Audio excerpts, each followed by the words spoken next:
15년 전 아들이 제 인감도장을 들고 은행에 갔습니다. 통장 잔고가 0원이 됐어요. 20년 동안 시장에서 모은 돈 전부. 아들은 그날 밤 짐을 싸서 사라졌고 저는 그 이름을 입에 올리지 않았습니다. 15년 동안 단 한 번도. 그런데 우리 빌라에 새 야간 경비가 들어왔어요. 이상한 사람이었습니다. 5개 동 가운데 제가 사는 동만 4번씩 돌았고 비 오는 날이면 현관에 우산이 세워져 있었어요. 그리고 그 경비의 지갑에서 30년 전 제 사진이 나왔습니다. 인감도장의 죄. 이야기 시작하기 전에 잠깐만요. 구독과 좋아요로 조용히 응원해 주시면 다음 이야기를 이어가는데 큰 힘이 됩니다. 지금 어디에서 듣고 계신지 댓글로 한 줄 남겨주셔도 충분합니다. 이 이야기는 끝까지 함께 해주세요. 이복순의 하루는 새벽 4시에 시작됩니다. 알람은 맞추지 않아요. 15년째 같은 시간에 눈이 떠지니까요. 이불을 걷고 세수를 하고 시장 좌판에 나갈 채비를 합니다. 겨울에도 비가 와도 무릎이 아파도 빠진 적이 없었어요. 복수는 시장 한쪽 귀퉁이에서 반찬 좌판을 했습니다. 나물, 젓갈, 김치.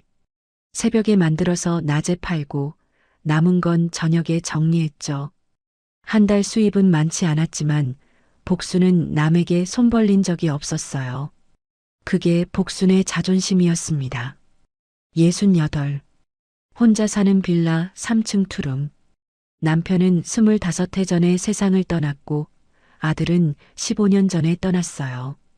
남편은 병으로 떠난 거였고 아들은 돈을 들고 떠난 거였습니다. 복수는 그 차이를 분명히 알고 있었어요. 남편에게는 제삿날마다 밥을 차렸고 아들에게는 15년 동안 이름을 입에 올리지 않았습니다. 그날 저녁 복순이 시장에서 돌아왔을 때 빌라 입구에 낯선 사람이 서 있었어요. 형광 조끼를 입은 남자. 마르고 등이 약간 굽어 있었습니다. 야간 경비였어요. 관리사무소 김 반장이 복순에게 말했죠. 이 할머니 새 경비 왔어요.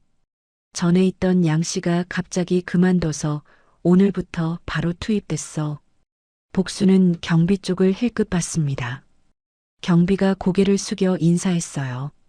복수는 고개만 가볍게 끄덕이고 계단을 올라갔습니다. 경비의 얼굴을 제대로 보지 않았어요. 볼 이유가 없었으니까요. 밤 10시 복수는 이불을 폈습니다.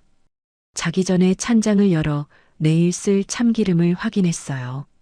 참기름 옆에 작은 나무 상자가 있었습니다. 먼지가 쌓인 상자.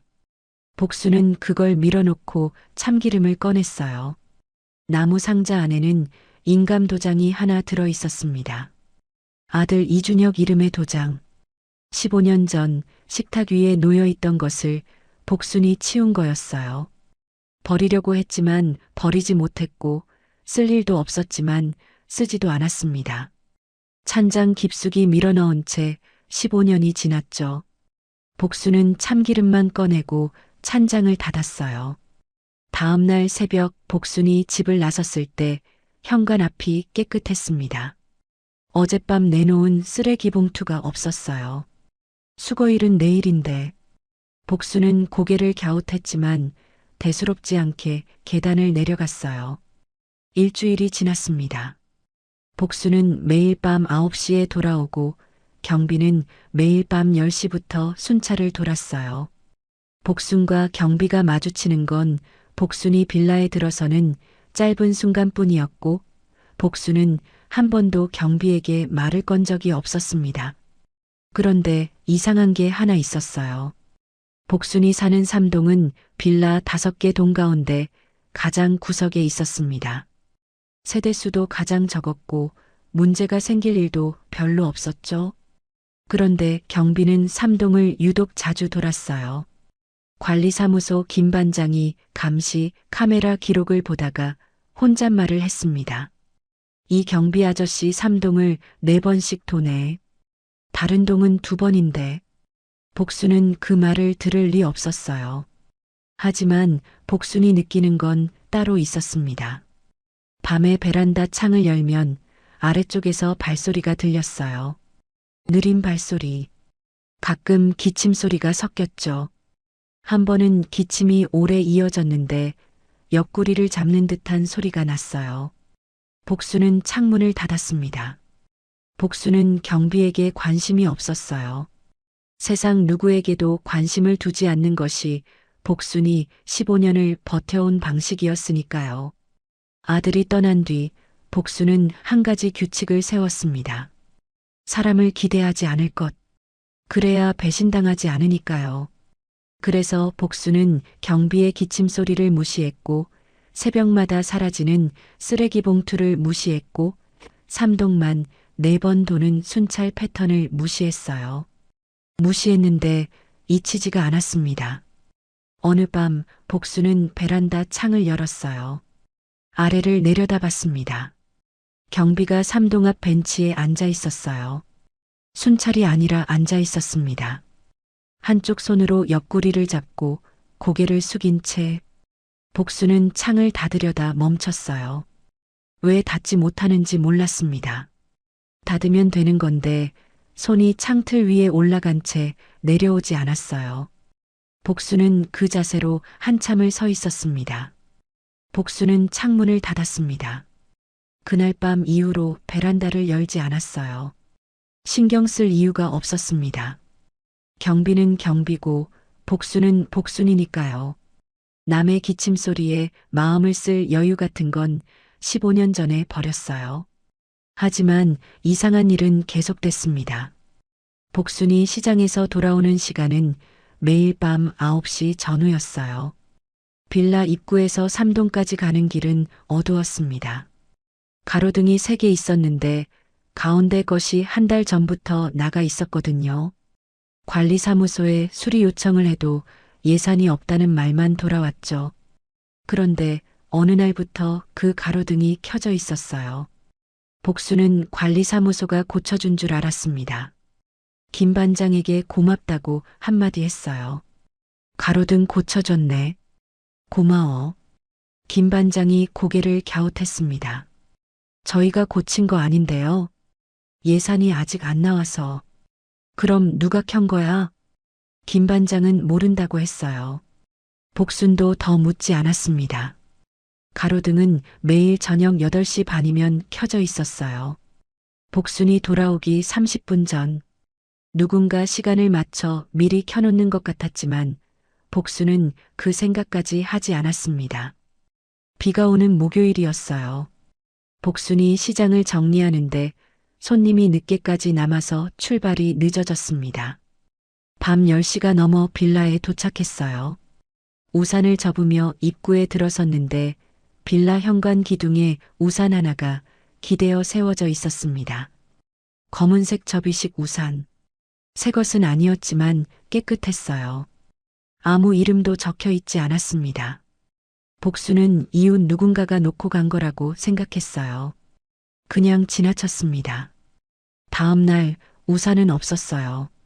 비가 그쳤으니까 가져간 거겠지. 복수는 그렇게 정리했습니다. 하지만 다음 비 오는 날에도 우산이 같은 자리에 세워져 있었어요. 복수는 이번에도 지나쳤습니다. 다만 걸음이 아주 조금 느려진 건 복순 본인도 몰랐어요. 경비의 상태는 눈에 띄게 나빠지고 있었습니다. 복순이 직접 본 건 아니에요. 관리사무소 김 반장이 복순에게 말한 겁니다. 이 할머니, 저 경비 아저씨 좀 이상해. 기침을 계속하는데 가끔 순찰 중에 벤치에 앉아서 한참을 못 일어나. 몸이 안 좋은 것 같은데. 복수는 나무를 다듬고 있었어요. 경비가 아프면 관리사무소에서 알아서 해야지. 나한테 왜 그래? 김 반장이 머쓱한 표정으로 돌아갔습니다. 복수는 나물에서 눈을 떼지 않았어요. 하지만 칼질 속도가 느려진 건 역시 복순 자신도 몰랐습니다. 그 주 토요일 시장 좌판에서 오래된 친구 영자가 찾아왔어요. 영자는 복순과 같은 동네에서 30년을 산 사이였습니다. 복순의 사정을 아는 몇 안 되는 사람이었죠. 복순아, 너 아들 소식 들었어? 복순의 손이 젓갈 통 위에서 멈췄어요. 무슨 소식? 동네 사람들이 그러는데 네 아들 준혁이가 어디서 사업을 크게 했대. 식당 체인인가 뭔가를 해서 돈을 많이 벌었다더라. 복수는 젓갈통 뚜껑을 닫았습니다. 그래서가 아니라 엄마한테 연락은 하냐고. 복순의 입이 굳었어요. 전 재산 들고 튀어서 사업한 거지. 내 인감도장 들고 은행 가서 통장 싹 비웠어. 그게 효도냐? 영자가 입을 다물었습니다. 15년이야. 전화 한 통 없어. 이름도 듣기 싫어. 복수는 그 뒤로 영자와 한마디도 하지 않았어요. 영자는 김치 한 통을 사고 돌아갔습니다. 점심때 손님이 뜸한 시간, 복수는 좌판에 앉아 멍하니 앞을 봤어요. 15년 전이 떠올랐습니다. 시장에서 돌아온 저녁이었어요. 현관문이 열려 있었고 집안이 이상하게 고요했습니다. 준혁의 방에 들어갔을 때 옷장이 비어 있었어요. 책상 위에 아무것도 없었습니다. 복수는 거실로 나와 식탁을 봤어요. 식탁 위에 인감도장 하나만 놓여 있었습니다. 준혁 이름의 도장, 은행에서 쓰고 돌려놓은 거였어요. 복순이 은행에 전화했을 때 장고가 영원이라는 말을 들었습니다. 복순이 20년 동안 시장에서 모은 돈 전부가 사라져 있었어요. 복수는 그날 밤 경찰에 신고하지 않았습니다. 신고하면 아들이 범죄자가 되니까요. 대신 인감도장을 찬장에 넣었어요. 그리고 아들의 이름을 지웠습니다. 입에서, 기억에서, 삶에서.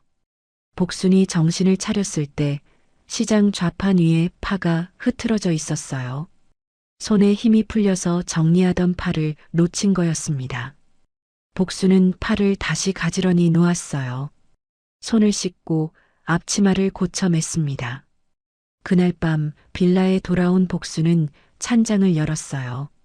참기름을 꺼내려다가 나무 상자에 손이 닿았습니다. 먼지 쌓인 인감도장 상자. 복수는 상자를 꺼내 뚜껑을 열었어요. 도장이 그대로 있었습니다. 15년 전과 똑같은 자리에 똑같은 모양으로. 복수는 도장을 집어들지 않았어요. 뚜껑을 닫고 찬장 깊숙이 밀어 넣었습니다. 참기름만 꺼내고 찬장을 닫았죠. 불을 끄고 누웠습니다. 베란다 밖에서 발소리가 들렸어요. 느린 발소리. 삼동을 도는 경비의 순찰이었습니다. 기침 소리가 2번 났고 그 사이에 짧은 신음이 섞였어요. 옆구리를 잡는 듯한 소리. 복수는 이불을 끌어당겼습니다. 눈을 감으면 되는 거였어요. 베란다를 열지 않으면 되는 거였고 경비에게 관심을 두지 않으면 되는 거였습니다. 그런데 복수는 눈을 감고도 발소리를 세고 있었어요. 경비가 삼동을 한 바퀴 도는데 7분. 다시 돌아오는데 20분. 오늘은 3번째 순찰에서 기침이 길어졌고 벤치에 앉는 소리가 났습니다. 복순의 손이 이불 위에서 쥐어졌어요. 이 경비에게 신경을 쓰는 자신이 싫었습니다. 15년 동안 아무에게도 신경 쓰지 않고 살아왔는데 이름도 얼굴도 모르는 경비의 기침 소리에 잠을 이루지 못하고 있었어요. 복수는 몸을 돌려 벽을 봤습니다. 눈을 감았지만 귀는 닫히지 않았어요. 발소리가 다시 시작됐고 복수는 그 소리가 멀어질 때까지 이불 속에서 움직이지 못했습니다. 경비가 쓰러진 건 화요일 새벽이었습니다. 복수는 새벽 4시에 집을 나섰어요. 시장에 가려고 계단을 내려왔는데 삼동 앞 보도블록 위에 사람이 누워 있었습니다. 형광 조끼가 보였어요. 경비였습니다. 복수는 멈췄어요. 경비가 엎드린 채 움직이지 않았습니다. 손전등이 바닥에 굴러가 있었고 무전기가 2걸음 떨어진 곳에 떨어져 있었어요. 한쪽 손이 옆구리를 잡고 있었습니다. 복순이 다가갔어요. 경비의 어깨를 흔들었습니다. 여보세요. 여보세요. 괜찮아요? 대답이 없었어요. 숨은 쉬고 있었지만 의식이 없었습니다. 복순이 119에 전화했어요.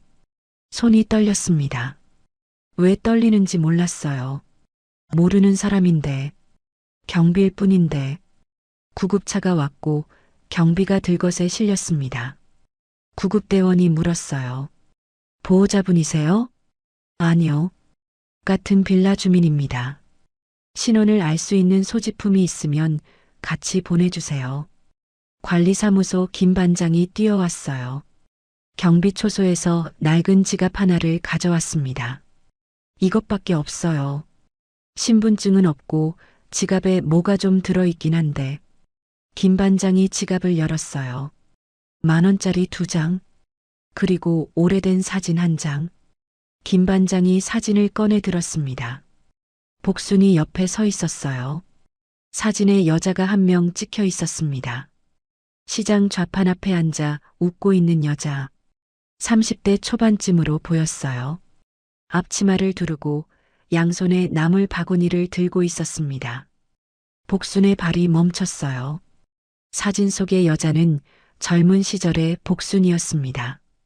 김 반장은 사진을 봤지만 알아보지 못했어요. 20년도 더 된 사진이었으니까요.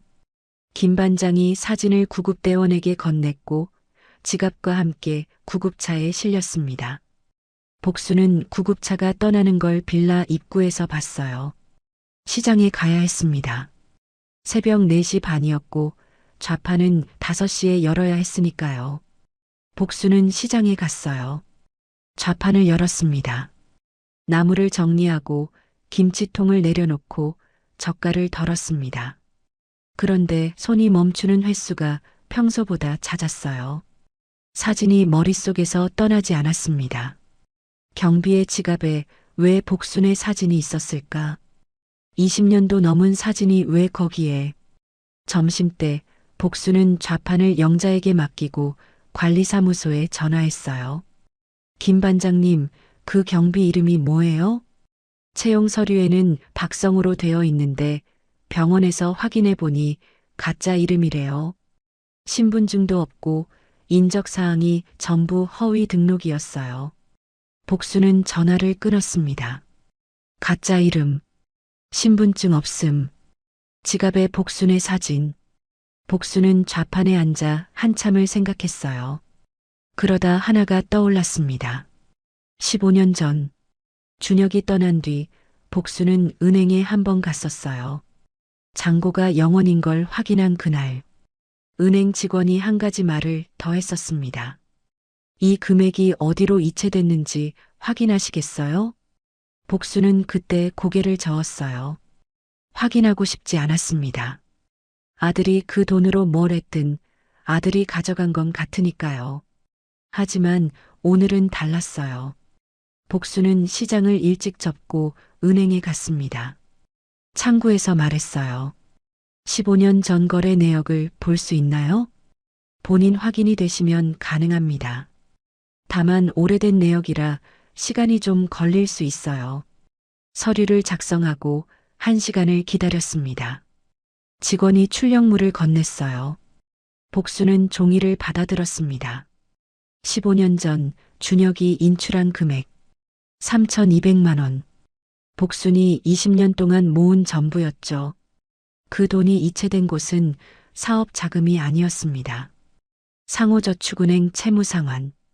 복순의 눈이 종이 위에서 멈췄어요. 채무상환.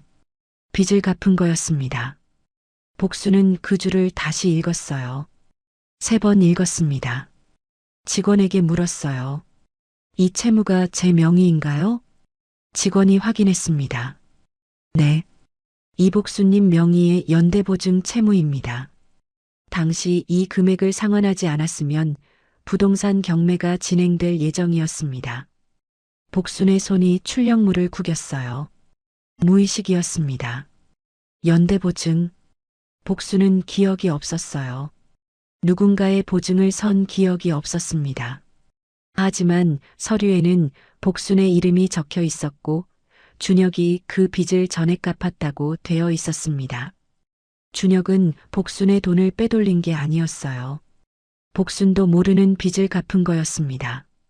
그 빚을 갚지 않았으면 복순이 지금 살고 있는 그 빌라가 경매로 넘어갔을 거였어요. 복순은 은행 의자에 앉았습니다. 출력물을 무릎 위에 놓았어요. 15년이었습니다.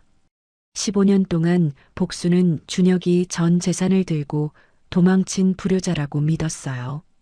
이웃에게 그렇게 말했고, 영자에게 그렇게 말했고, 자기 자신에게 매일 밤 그렇게 말했습니다. 그런데 준혁은 도망친 게 아니었어요. 복순은 출력물을 접었습니다. 가방에 넣었어요. 병원에 가면 경비의 얼굴을 볼 수 있었습니다. 경비가 준혁인지 아닌지 확인할 수 있었어요. 지갑에 복순의 사진이 있었고, 삼동만 4번씩 순찰을 돌았고, 가로등을 켜고, 우산을 세워두고, 쓰레기를 치웠던 그 경비가 누구인지 확인하면 됐습니다. 병원은 버스로 30분 거리였어요. 하지만 복순은 은행 의자에서 일어나지 못했어요. 확인하면 경비의 얼굴을 봐야 했고, 경비의 얼굴이 준혁이면 15년 동안 복순이 아들에게 한 일이 전부 틀린 게 되는 거였습니다. 이름을 지운 것, 경찰에 신고하려 한 것, 이웃에게 불효자라고 말한 것, 인감도장을 찬장에 처박아 둔 것. 복순의 가방 안에 은행 출력물이 있었고 병원까지 버스 한 번이면 가는 거리였지만 복순의 다리는 은행 의자에 붙어 있었어요. 확인할 수 있었습니다. 하지만 확인하는 순간 복순은 15년 전으로 돌아갈 수 없게 되는 것 같았어요. 은행 창구 번호표 기계가 다음 번호를 불렀고 옆 사람이 일어나 걸어갔지만 복순은 여전히 앉아 있었습니다. 복순은 은행에서 1시간을 앉아 있었습니다. 그리고 집으로 돌아왔어요. 병원에 가지 않았습니다. 빌라 계단을 올라 3층 현관문을 열었을 때 복도가 어두웠어요. 경비가 없으니 복도 불도 꺼져 있었습니다. 평소에는 누가 켜놓았는지 항상 밝았는데 복순은 어둠 속에서 열쇠를 더듬어 문을 열었어요. 방에 들어와 불을 켜지 않았습니다. 식탁 앞에 앉았어요. 가방에서 은행 출력물을 꺼내 식탁 위에 놓았습니다. 한참을 앉아 있다가 찬장을 열었어요. 참기름 옆에 나무 상자를 꺼냈습니다. 뚜껑을 열었어요. 인감도장이 있었습니다. 준혁 이름의 도장, 15년 동안 찬장 깊숙이 처박혀 있던 물건. 복순은 도장을 집어들었어요. 처음이었습니다. 15년 만에 처음으로 도장을 손에 쥐었어요. 도장은 차가웠습니다. 먼지가 끼어 있었고 나무가 약간 갈라져 있었어요. 복순은 도장을 앞치마에 닦았습니다. 천천히 오래 닦았어요. 다음 날 아침 복순은 시장에 가지 않았습니다. 버스를 탔어요. 병원까지 30분. 복순은 버스 창밖을 보지 않았습니다. 무릎 위에 올려놓은 손 안에 인감도장이 쥐어져 있었어요. 병원 로비에 도착했습니다. 안내 데스크에서 물었어요. 그저께 새벽에 실려온 남자 환자. 빌라 경비하던 분인데 성함이 어떻게 되세요? 모릅니다. 이름이 가짜라고 해서. 안내 직원이 기록을 확인했어요. 응급실에서 올라오신 분. 4층 일반 병동 4025입니다. 복순은 엘리베이터를 탔어요. 4층 버튼을 눌렀습니다.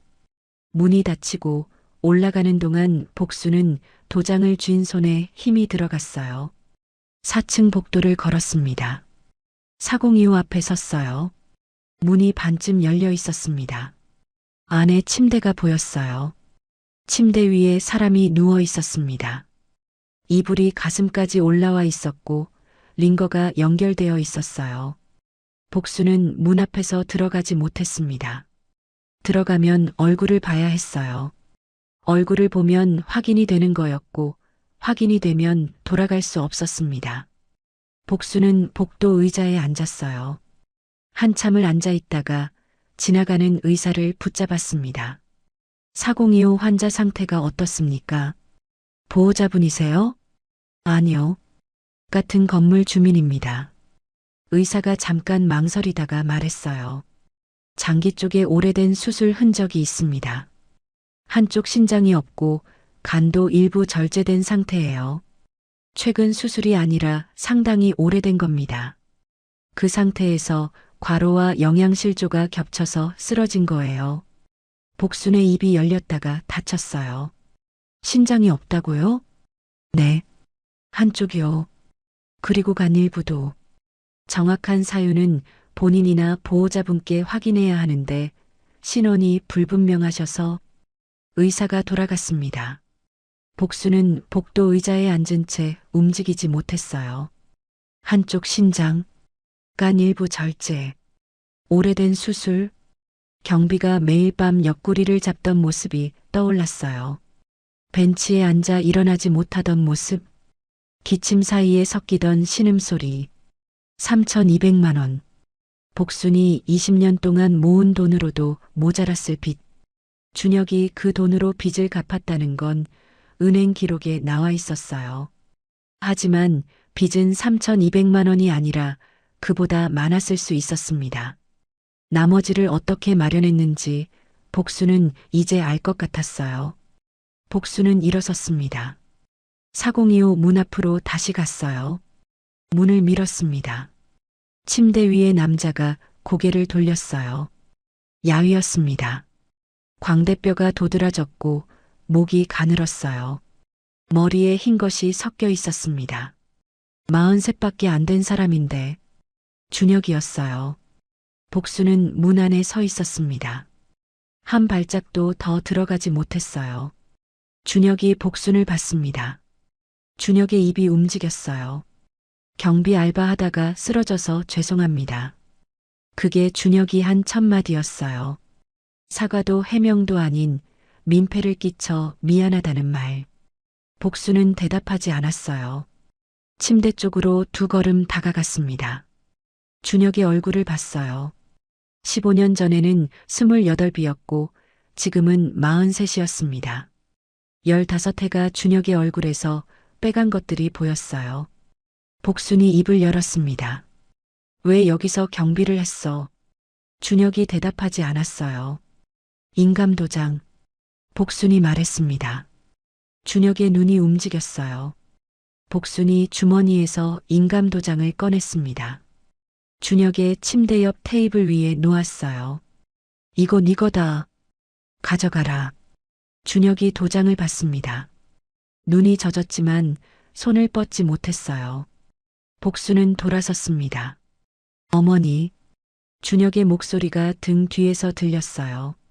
어머니가 미워하실 줄 알았습니다. 복수는 멈췄어요. 돌아보지 않았습니다. 한참을 서 있다가 복수는 병실 문을 나갔어요. 복도를 걸었고 엘리베이터를 탔고 병원을 나왔습니다. 버스를 타고 시장에 갔어요. 좌판을 열었습니다. 나무를 내려놓고 김치통을 세팅하고 젓갈을 덜었어요. 매일 하던 것과 같았습니다. 손님이 왔어요. 아주머니, 콩나물 한 봉지요. 복수는 콩나물을 담으려고 손을 뻗었습니다. 손이 멈췄어요. 봉지를 쥔 채 콩나물 위에 손이 닿은 채 복수는 움직이지 못했습니다. 좌판 위에 나물이 있었고 손님이 기다리고 있었고 해가 시장 지붕 위로 올라오고 있었지만 복순의 손은 콩나물 위에 멈춰 있었어요. 병원 4025 침대 옆 테이블에 인감도장이 놓여 있었습니다. 준혁은 그 도장에 손을 뻗지 못했고 복수는 이 좌판 위에서 손을 움직이지 못했어요. 15년 동안 미워한 시간은 돌아오지 않았고 도장을 돌려준 것이 용서인지 사과인지도 복수는 아직 몰랐습니다. 다만 손이 움직이지 않았어요. 계절이 한번 바뀌었습니다. 시장은 여전했어요. 새벽 5시에 불이 켜지고 상인들이 좌판을 열고 손님이 오고 갔습니다. 복순의 자리도 그대로였어요. 시장 한쪽 귀퉁이, 반찬 좌판, 나물, 젓갈, 김치. 매일 새벽에 만들어서 낮에 팔고 남은 건 저녁에 정리했습니다. 달라진 건 하나 있었어요. 좌판 위에 반찬통이 하나 늘었습니다. 콩나물국. 복수는 원래 콩나물국을 팔지 않았어요. 그런데 어느 날부터 매일 아침 한 냄비씩 끓여왔습니다. 장사가 끝나면 콩나물국은 작은 보온 용기에 담겼어요. 복수는 그 용기를 가방에 넣고 시장을 나섰습니다. 버스를 탔어요. 30분 뒤 병원 앞에서 내렸습니다. 4층 복도를 걸었어요. 402호 앞에 섰습니다. 문을 두드리지 않았어요. 용기를 문 앞 바닥에 놓았습니다. 돌아섰어요. 복도를 걸었고 엘리베이터를 탔고 병원을 나왔습니다. 매일 그랬어요. 어떤 날은 콩나물국이었고, 어떤 날은 된장국이었고, 어떤 날은 미역국이었습니다. 복수는 문을 두드린 적이 없었고, 준혁은 문을 열고 나온 적이 없었어요. 다만 복순이 다음 날 오면 전날 놓고 간 용기가 문 앞에 씻겨져 있었습니다. 물기가 남아 있었어요. 아침 일찍 씻어서 내놓은 거였죠. 복수는 빈 용기를 가방에 넣었어요. 새 용기를 내려놓았습니다. 돌아섰어요. 오늘도 시장에 가야 했습니다. 좌판은 열어야 했고, 나물은 팔아야 했고, 하루는 계속되어야 했으니까요. 병원 로비를 나서는 복순의 발걸음은 시장으로 갈 때와 같았습니다. 빠르지도 느리지도 않았어요. 다만 가방 안에 빈 용기가 있었고 그 용기가 씻겨져 있었다는 것만으로 복순의 하루는 어제와 조금 달랐습니다. 40년 동안 한 번도 의심하지 않았습니다. 그 여자는 돈 많은 남자를 따라 떠났고 나는 버림받았다고 그렇게 믿었어요. 혼자 일어섰고 혼자 올라갔고 혼자 살아남았습니다. 그런데 어느 날 눈먼 가사 도우미가 내 집에 들어왔어요. 밥상을 차리는 손이 이상했습니다. 내 습관을, 아무에게도 말한 적 없는 것들을 그 사람이 알고 있었어요. 40년 전 내 눈을 살린 수술비는 대체 어디서 온 걸까요? 그리고 내 왼쪽 눈의 각막은 원래 누구의 것이었을까요? 각막의 비밀.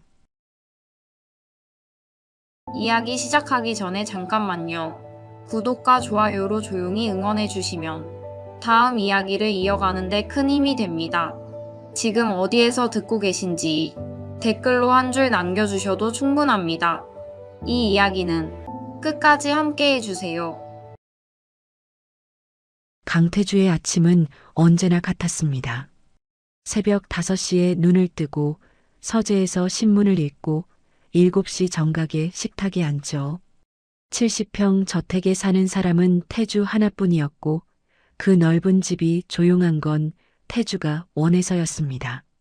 중소기업 하나를 맨손으로 일으킨 사람. 주변에서는 대단하다고 했지만 태주 본인은 그 말에 한 번도 고개를 끄덕인 적이 없었어요. 사람을 믿지 않는 사람이 살아남은 것뿐이라고 태주는 그렇게 정리하고 살았습니다. 그날 아침 비서 박상훈이 현관에서 기다리고 있었어요. 회장님, 김 여사님이 어제부로 그만두셨습니다. 태주는 신문에서 눈을 떼지 않았습니다. 다른 사람 구했나? 급하게 알아봤는데 오늘 바로 올 수 있는 분이 한 분 계십니다. 다만 상훈이 잠깐 말을 멈췄어요. 시각장애가 있으신 분입니다. 태주의 손이 신문 위에서 멈췄습니다. 하지만 돌아보지는 않았죠. 집안일은 되나? 기본적인 가사는 가능하다고 합니다. 그러면 됐어. 태주에게 가사 도우미는 가구 같은 존재였습니다. 누가 오든 상관없었어요. 어차피 얼굴을 마주보고 대화할 일도 없으니까요. 그날 오후 윤정이가 저택에 들어왔습니다. 69. 흰 머리를 단정하게 묶고 왼쪽 눈 위로 깊은 흉터가 있었어요. 지팡이 없이 벽을 짚어가며 현관을 지나고 신발을 벗고 거실로 들어왔습니다. 태주는 서재에 있었고 정희가 들어오는 소리를 듣고도 자리에서 일어나지 않았어요. 상훈이 정희를 주방으로 안내했습니다. 정희는 손끝으로 찬장의 위치를 확인하고 싱크대 높이를 만졌고 냉장고 문을 열어 안쪽 배치를 손으로 더듬었어요. 상훈은 그 모습을 보며 조금 놀랐죠. 눈이 보이지 않는 사람치고는 공간을 파악하는 속도가 빨랐으니까요. 저녁 태주가 식탁에 앉았을 때 밥상이 이미 차려져 있었습니다. 된장찌개, 나물 3가지, 생선구이. 태주는 젓가락을 들었다가 멈췄어요. 된장찌개에 건더기가 잘게 썰려 있었습니다. 태주는 원래 건더기를 작게 먹는 사람이었어요. 하지만 그건 김 여사에게도 한 번 말한 적 없는 습관이었죠. 태주는 고개를 들어 주방 쪽을 봤습니다. 정희가 싱크대 앞에 서서 설거지를 하고 있었어요. 등이 보였습니다. 태주는 아무 말 없이 다시 젓가락을 들었죠. 밤 서재로 돌아온 태주의 시선이 책상 위에 머물렀습니다. 오래된 사진 한 장이 뒤집혀 놓여 있었어요. 액자도 아닌 그냥 종이 한 장. 언제부터 저기 있었는지 태주 본인도 기억하지 못합니다. 다만 버리지도 치우지도 않았을 뿐이에요. 사진 뒷면에는 연필로 흐릿하게 쓴 글씨가 있었지만 태주는 뒤집어 보지 않았습니다. 수십 년째 그래왔으니까요. 그때 복도에서 발소리가 들렸어요. 느린 발소리. 정희였습니다. 정희가 서재 앞을 지나다 멈췄어요. 서재 문은 반쯤 열려 있었고 안에서 오래된 가죽 냄새가 났습니다. 정희의 손이 문틀 위에 올라갔고 손가락 끝이 아주 천천히 나무결을 따라 움직였어요. 정희가 한 발짝 안으로 들어왔습니다. 책상 위에 놓인 무언가, 오래된 오르골 쪽으로 손을 뻗었어요. 손끝이 오르골의 모서리에 닿는 순간 정희의 손이 멈췄습니다. 아주 짧은 순간이었지만 분명히 멈췄어요. 뭐 하는 겁니까? 태주의 목소리에 정희가 손을 걷었습니다. 죄송합니다. 길을 잘 몰라서 잠깐 헤맸습니다. 정희가 고개를 숙이고 물러났어요. 태주는 정희의 등을 보지 않았습니다. 대신 정희의 손이 닿았던 오르골을 봤어요. 그 오르골은 40년 넘게 그 자리에 있었습니다. 한 번도 연 적 없고 한 번도 버린 적 없는 물건이었죠. 다음 날 아침 상훈이 태주에게 보고했습니다. 회장님, 어제 말씀드리려다 못한 게 있는데요. 새로 온 도우미 신원 조회를 했는데 이력이 좀 불분명합니다. 이전 근무지 연락처도 안 되고 신상 정보에 빈칸이 많아요. 태주는 커피잔을 내려놓았습니다. 경력 위조인가? 거기까진 아직 모릅니다. 다만 확인이 좀 더 필요할 것 같습니다. 태주는 창밖을 봤어요. 정원이 보였고 그 너머로 정희가 빨래를 널고 있었습니다. 눈이 보이지 않는 사람이 빨랫줄 높이를 정확히 맞추고 있었어요. 태주는 대답하지 않았습니다. 다만 커피를 한 모금 더 마셨고 그 뒤로도 한참을 창밖에서 눈을 떼지 못했어요. 설명할 수 없는 무언가가 태주의 안쪽을 건드리고 있었지만 태주는 그걸 인정할 생각이 없었습니다. 정희가 저택에 온 지 일주일이 지났습니다. 태주는 여전히 정희와 마주 앉은 적이 없었어요. 아침에 식탁에 밥이 차려져 있고 저녁에 서재로 돌아오면 책상 위에 물 한 잔이 놓여 있었죠. 그뿐이었습니다. 정희는 보이지 않는 사람처럼 일했고 태주는 정희가 보이지 않는 것처럼 살았어요. 그런데 이상한 일이 계속됐습니다. 태주는 매일 아침 혈압약을 먹었어요. 7시 식사 전 반드시 미지근한 물과 함께. 김 여사는 3년을 일하면서도 약 먹는 시간을 한 번도 맞춘 적이 없었습니다. 그런데 정희는 첫날부터 정확히 6시 50분에 약과 물을 식탁 오른쪽에 놓아두었어요. 태주는 처음에는 상훈이 알려줬을 거라고 생각했습니다. 상훈 씨, 도우미한테 내 약 시간 얘기했나? 아닙니다. 말씀드린 적 없습니다. 태주는 고개를 갸웃했지만 넘어갔어요. 우연이라고 생각했죠. 그 다음은 생선이었습니다. 태주는 고등어를 먹지 않았어요. 비린내 때문이 아니라 가시가 많아서였습니다. 젊은 시절 가시가 목에 걸려 고생한 뒤로 고등어는 입에 대지 않았죠. 그런데 정희는 저녁 반찬에 생선을 올리면서 고등어만은 한 번도 쓰지 않았습니다. 갈치, 조기, 삼치, 전부 가시가 적은 생선이었어요. 태주는 이번에는 넘어가지 못했습니다. 저녁을 먹다 말고 주방으로 갔어요. 정희가 싱크대 앞에서 냄비를 닦고 있었습니다. 고등어는 왜 안 합니까? 정희의 손이 잠깐 멈췄어요. 하지만 아주 짧았습니다. 시장에 좋은 게 없었습니다. 일주일 내내 정희가 대답하지 않았어요.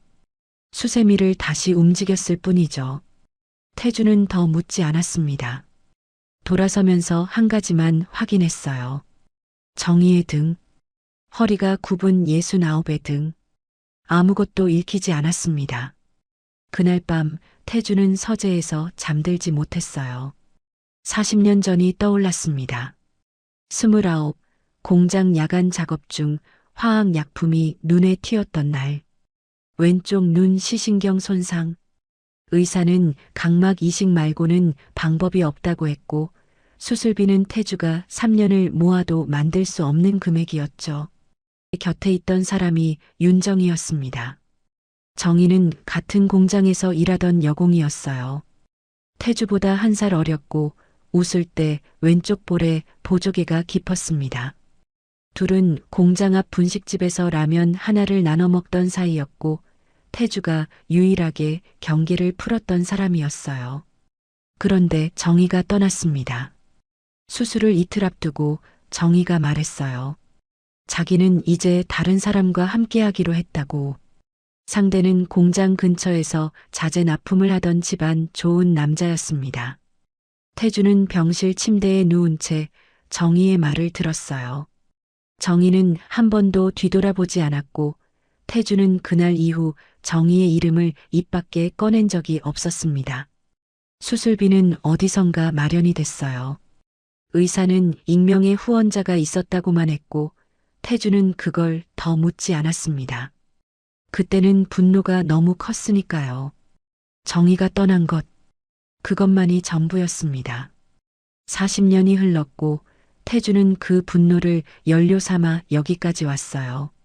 그런데 지금 이 집 주방에 서 있는 눈먼 여자가 태주의 약 시간을 알고 고등어를 피하고 된장찌개 건더기를 잘게 썰고 있었습니다. 태주는 상훈을 불렀어요. 그 도우미 신원 조회 결과 나왔나? 상훈이 서류 한 장을 내밀었습니다. 이전 이력은 거의 확인이 안 됩니다. 다만 한 가지, 이력서에 기재된 보증인 성씨가 좀 특이합니다. 명문가 집안 성씨인데 도우미 본인 가족과는 관련이 없어 보입니다. 태주의 눈이 좁아졌어요. 무슨 집안? 예전에 이쪽 지역에서 자재 납품 사업을 하던 가문입니다. 자재 납품. 그 단어가 태주의 머릿속에서 40년 전의 이름과 겹쳤습니다. 정희를 데려간 그 남자. 집안 좋고 돈 많던 그 남자의 가문이었어요. 태주는 서류를 내려놓았습니다. 이번 주까지만 쓰고 내보내. 상훈이 잠깐 망설였어요. 회장님, 따님께서 도우미 분을 꽤 좋아하시는데. 내가 결정했어. 태주의 목소리는 단단했지만 서류를 내려놓은 손은 오래 그 자리에 머물러 있었습니다. 그날 저녁 태주가 서재에 들어섰을 때 물 한 잔이 책상 위에 놓여 있었어요. 미지근한 온도. 태주가 자기 전에 마시는 물은 항상 미지근해야 했습니다. 차가우면 속이 쓰리고 뜨거우면 잠이 깨니까요. 그건 태주 자신도 남에게 말한 적 없는 습관이었어요. 태주는 물잔을 들었다가 마시지 않고 내려놓았습니다. 창밖을 봤어요. 아무것도 보이지 않는 어둠이었습니다. 정의를 내보내기로 한 결정은 이미 내렸고 번복할 이유도 없었습니다. 그런데 물잔에서 손을 떼는데 생각보다 오래 걸렸어요. 태주는 물잔 옆에 놓인 오르골을 봤습니다. 며칠 전 정의의 손끝이 닿았던 40년째 열지 않은 오르골. 내보내면 됩니다. 원래 모르는 사람이니까. 신원도 불분명하고 이상한 점도 많으니까. 그런데 태주는 의자에서 일어나지 못했어요. 내보내야 한다는 확신과 내보내면 무언가를 영영 놓칠 것 같은 감각 사이에서 태주의 몸이 굳어 있었습니다. 해고 통보 사흘째 정의는 짐을 싸지 않았습니다. 싸지 않은 게 아니라 쌀 짐이 없었어요. 정의가 이 집에 가져온 것은 낡은 청가방 하나뿐이었고 그 안에 뭐가 들었는지 아무도 본 적이 없었습니다. 태주는 정의가 나가는 날을 기다리고 있었어요. 그런데 이상하게도 그 기다림이 편하지 않았습니다. 목요일 아침이었어요. 태주가 식탁에 앉았을 때 밥상이 차려져 있지 않았습니다. 처음 있는 일이었죠. 태주가 주방으로 갔을 때 정의가 바닥에 쓰러져 있었어요. 의식은 있었지만 몸을 일으키지 못했습니다. 태주가 상훈을 불렀고 구급차가 왔어요. 정의는 들것에 실리면서도 한마디만 했습니다. 냉장고에 된장찌개 남겨뒀습니다. 데워 드세요. 태주는 대답하지 않았어요. 구급차 문이 닫히는 걸 현관에 서서 지켜봤을 뿐입니다. 병원에서 연락이 온 건 오후 2시였습니다. 상훈이 전화를 받고 태주에게 보고했어요. 만성 영양실조에 빈혈이 심하다고 합니다. 그리고 시신경 쪽 손상이 오래된 거라 양쪽 모두 시력 회복은 불가능하다고요. 태주는 서류를 보고 있었습니다. 양쪽? 네. 한쪽은 원래 안 보이셨고 나머지 한쪽도 거의 실명 상태라고 합니다. 태주의 손이 서류 위에서 멈췄어요. 원래 안 보이는 쪽이 어느 쪽인가? 왼쪽이라고 합니다. 오래전에 수술 이력이 있다고 하는데 정확한 건 의사 선생님한테 직접 들으셔야 할 것 같습니다. 태주는 서류를 덮었습니다. 아무 말 없이 창밖을 봤어요. 한참을 그러고 있다가 차를 준비하라고 했습니다. 태주는 병원에 가지 않으려 했어요. 내보내기로 한 사람이고 이번 주가 끝나면 남이 되는 사람이니까요. 그런데 차가 병원 주차장에 들어서고 있었습니다.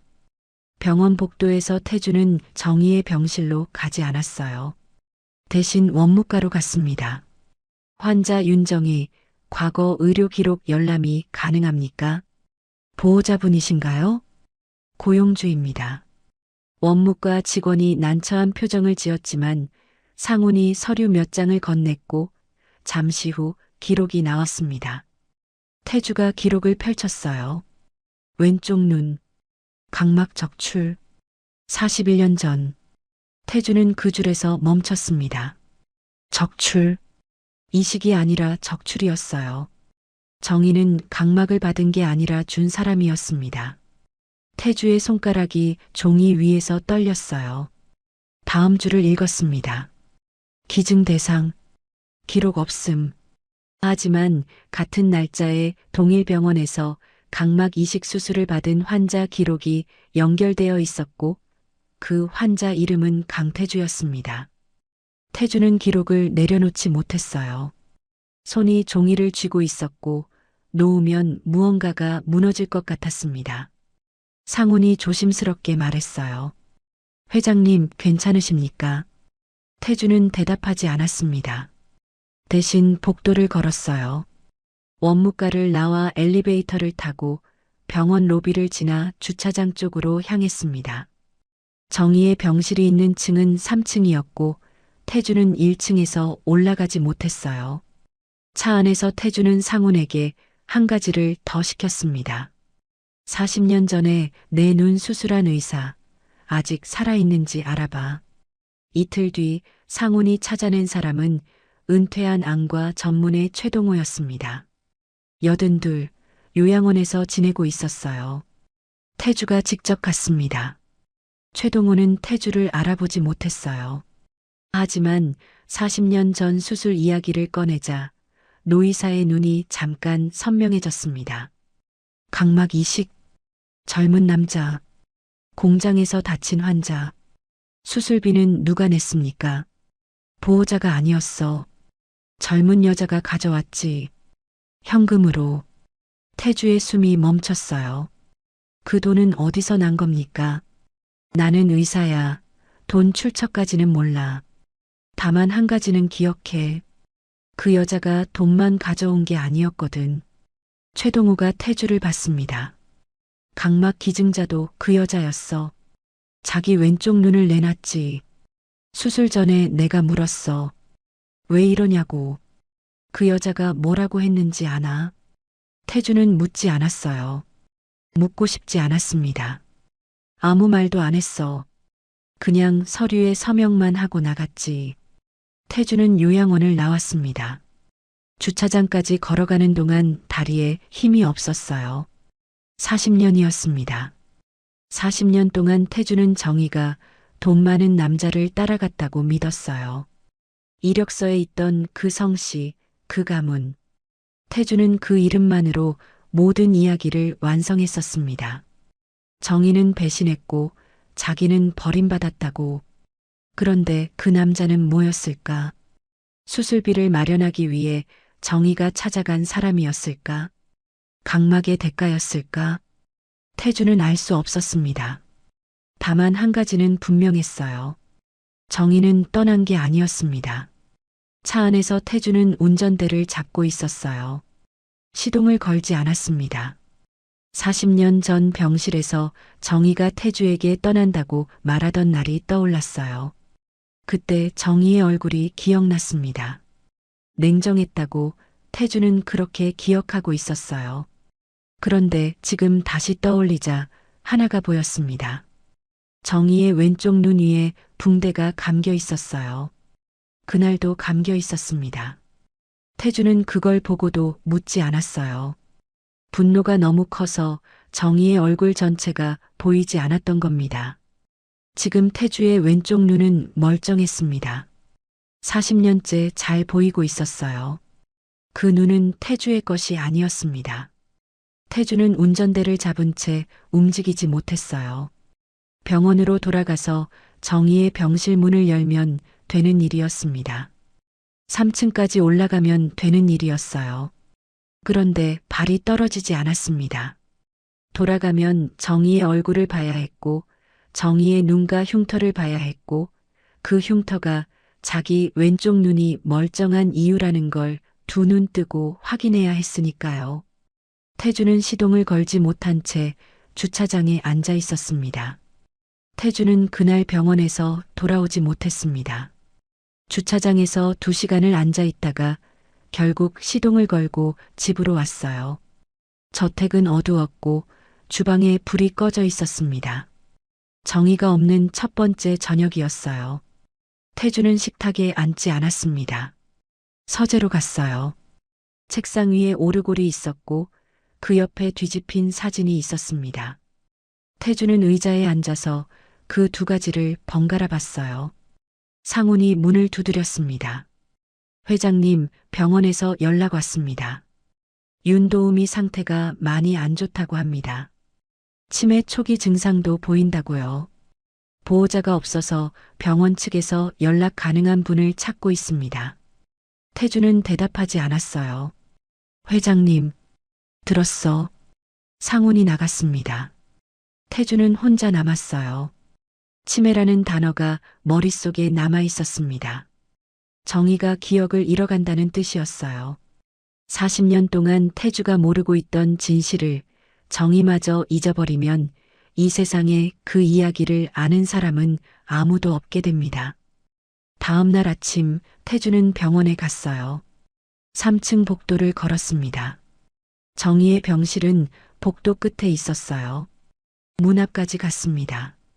문은 반쯤 열려 있었고 안에서 정희가 침대에 앉아 있는 게 보였어요. 창문 쪽을 향하고 있었지만 보이지 않는 눈으로 무엇을 보고 있었는지는 알 수 없었습니다. 태주는 문을 열지 못했어요. 손이 문 손잡이 위에 올라갔다가 내려왔습니다. 그걸 3번 반복했어요. 4번째에 태주는 손을 내리고 복도 의자에 앉았습니다. 1시간을 앉아 있었어요. 그때 간호사가 정희의 병실에서 나왔습니다. 간호사 손에 비닐봉지가 들려 있었어요. 보호자분이세요? 아닙니다. 혹시 소지품 맡아주실 수 있으세요?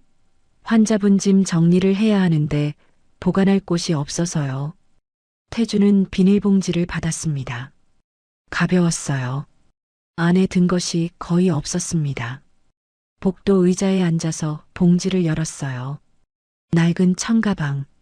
정희가 저택에 올 때 들고 왔던 그 가방이었습니다. 안에는 옷 한 벌, 약통 하나, 그리고 작은 천주머니가 있었어요. 태주는 천주머니를 열었습니다. 안에 만년필이 하나 들어 있었어요. 태주의 손이 멈췄습니다.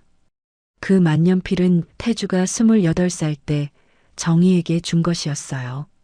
첫 월급을 받고 분식집에서 라면을 먹으면서 건넸던 물건이었습니다. 비싼 것도 아니었고 제대로 포장하지도 않았어요. 그냥 주머니에서 꺼내서 밀어줬을 뿐이었죠. 만년필은 40년이 지나 있었습니다. 도금은 벗겨졌고 클립은 휘어져 있었어요. 하지만 닦은 흔적이 있었습니다. 누군가 오랜 시간 동안 반복해서 만진 자국이 표면에 남아 있었어요. 태주는 만년필을 쥔 채 복도에 앉아 있었습니다. 40년이었어요. 정희는 40년 동안 이걸 가지고 있었습니다. 눈이 보이지 않는 손으로 이걸 만지고 닦고 천주머니에 넣어 다녔어요. 태주가 정희를 증오하는 40년 동안 정희는 태주의 만년필을 품고 살았습니다. 태주는 일어섰어요. 병실 문 앞으로 다시 갔습니다. 문 안에서 정희의 목소리가 들렸어요. 간호사에게 말하고 있었습니다. 퇴원하면 어디로 가야 합니까? 보호자분이 정해주실 거예요. 보호자는 없습니다. 태주는 문 밖에 서 있었어요. 정희는 태주가 온 줄 몰랐을 겁니다. 태주가 문을 열었습니다. 정희의 고개가 문 쪽으로 돌아왔어요. 보이지 않는 눈이 태주가 서 있는 방향을 향했습니다. 정희는 아무 말도 하지 않았어요. 하지만 정희의 손이 이불 위에서 아주 천천히 움직였고 주먹을 쥐었습니다. 태주가 입을 열었어요. 알고 있습니다. 정희의 입술이 움직이려다 멈췄습니다. 잠깐의 침묵이 흘렀어요. 알게 되셨군요. 그게 전부였습니다. 정희는 더 말하지 않았어요. 해명도 설명도 변명도 없었습니다. 40년을 침묵했던 사람이 40년 하고도 하루가 더 지나서도 여전히 침묵을 골랐어요. 태주는 침대 옆에 서 있었습니다. 앉지도 더 가까이 가지도 못했어요. 집으로 갑시다. 정희의 고개가 아주 천천히 저어졌습니다. 아닙니다. 이제 와서 빚을 갚으려고 하지 마세요. 태주의 입이 열렸다가 닫혔어요. 할 말이 없었습니다. 정희가 맞았으니까요. 40년을 증오한 사람이 하루 만에 손을 내미는 건 속죄가 아니라 면죄였습니다. 자기가 편해지려고 하는 행동이었어요. 태주는 돌아섰습니다. 병실을 나왔어요. 복도를 걸으면서 만년필을 주머니에 넣었습니다. 저택에 돌아온 태주는 서재로 들어갔어요. 책상 위에 뒤집힌 사진이 있었습니다. 40년째 같은 자리, 같은 방향으로 놓여있던 사진. 태주는 사진을 집어들었습니다. 뒤집었어요. 젊은 정희가 웃고 있었습니다. 28, 두 눈이 온전한 얼굴. 왼쪽 볼에 보조개가 있었어요. 태주가 40년 동안 보지 않으려 했던 얼굴이었습니다. 태주는 사진을 바로 세웠어요. 책상 위 오르골 옆에 세워놓았습니다. 다음 날 아침 태주는 병원에 갔습니다. 정희의 병실 문 앞에 종이 가방을 하나 놓았어요. 안에는 정희가 좋아했던 약과 세개와 보리차가 들어 있었습니다. 태주는 문을 두드리지 않았어요. 놓고 돌아섰습니다. 그 다음 날도 갔습니다. 이번에는 담요를 가져갔어요. 병원 담요는 얇으니까요. 문 앞에 놓고 돌아섰습니다.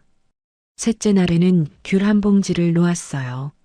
넷째 날 태주가 종이 가방을 내려놓는데 병실 안에서 정희의 목소리가 들렸습니다. 매일 오시는 거 압니다.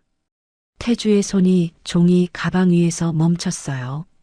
문은 안 열어도 발소리로 알아요. 예전에도 그랬으니까. 태주는 문 앞에 서 있었습니다. 손이 손잡이 위에 올라갔어요. 하지만 열지 않았습니다. 한참을 서 있다가 태주가 말했어요. 내일도 오겠습니다. 정희는 대답하지 않았어요. 태주는 돌아섰습니다. 복도를 걸었어요. 엘리베이터 앞에서 멈춰 섰습니다. 주머니 안에 만년필이 있었습니다. 40년 동안 정희의 손때가 100만년필. 태주는 그걸 꺼내지 않았어요. 다만 주머니 위로 손을 올려놓고 한참을 서 있었습니다. 돌이킬 수 없다는 걸 알고 있었어요. 40년은 돌아오지 않고 정희의 눈도 돌아오지 않습니다. 용서를 구한다 해도 그건 태주의 안도를 위한 말이지 정희를 위한 말은 아니었어요. 태주에게 남은 건 한 가지뿐이었습니다. 내일도 문 앞에 서는 것, 모레도 그 다음 날도. 돌아서는 태주의 발걸음은 느렸지만 멈추지는 않았습니다.